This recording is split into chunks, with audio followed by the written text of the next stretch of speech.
प्राचीन इस्राएल में एक समय ऐसा था जब पलिश्ती लोग इस्राएलियों पर अत्याचार कर रहे थे। उसी समय परमेश्वर ने एक ऐसे व्यक्ति को चुन लिया था जो इतिहास में अपनी असाधारण शक्ति के लिए जाना जाएगा। उस व्यक्ति का नाम था सैमसन। एक व्यक्ति था जिसका नाम मनूह था। उसकी पत्नी के कोई संतान नहीं थी। एक दिन परमेश्वर का स्वर्गदूत उसके सामने प्रकट हुआ और कहा, तू एक पुत्र को जन्म देगी। उसका नाम सैमसन होगा। वो जन्म से ही परमेश्वर के लिए अलग किया हुआ होगा और इस्राएल को पलिश्तियों से बचाना शुरू करेगा। कुछ समय बाद सैमसन का जन्म हुआ और परमेश्वर की आशीष उसके साथ थी। जब सैमसन बड़ा हुआ तो परमेश्वर का आत्मा उस पर उतरने लगा। एक दिन जंगल में एक भयानक सिंह उस पर झपटा, लेकिन सैमसन ने उसे अपने नंगे हाथों से फाड़ डाला। बाद में युद्ध के समय उसने गधे के जबड़े की हड्डी से 1000 पलिश्ती सैनिकों को हरा दिया। उसकी शक्ति पूरे देश में प्रसिद्ध हो गई।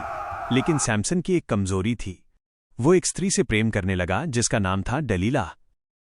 पलिश्तियों ने दलीला को धन देकर सैमसन की शक्ति का रहस्य जानने को कहा। आखिरकार सैमसन ने बता दिया कि उसकी शक्ति उसके बालों में है।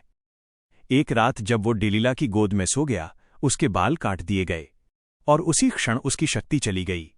पलिश्तियों ने उसे पकड़ लिया, उसकी आंखें निकाल दी और उसे जेल में डाल दिया। अब वही महान योद्धा अंधा और कैदी बन चुका था, लेकिन जेल में उसके बाल फिर से बढ़ने लगे और उसके दिल में पश्चाताप भी। एक दिन पलिश्तियों ने अपने मंदिर में उत्सव मनाया और सैमसन को मजाक उड़ाने के लिए वहां लाया गया। सैमसन को मंदिर के 2 बड़े खंभों के बीच खड़ा किया गया। तब उसने परमेश्वर से प्रार्थना की, हे प्रभु, मुझे बस एक बार और शक्ति दे। फिर उसने दोनों खंभों को पूरी ताकत से धक्का दिया। मंदिर गिर पड़ा और हजारों पलिश्ती उस मलबे में दब गए। इस तरह सैमसन ने अपनी अंतिम सांस में वो विजय प्राप्त की जो उसने पूरे जीवन में नहीं की थी। यह कहानी हमें याद दिलाती है कि परमेश्वर की शक्ति महान है, लेकिन आज्ञाकारिता और चरित्र उससे भी अधिक महत्वपूर्ण है।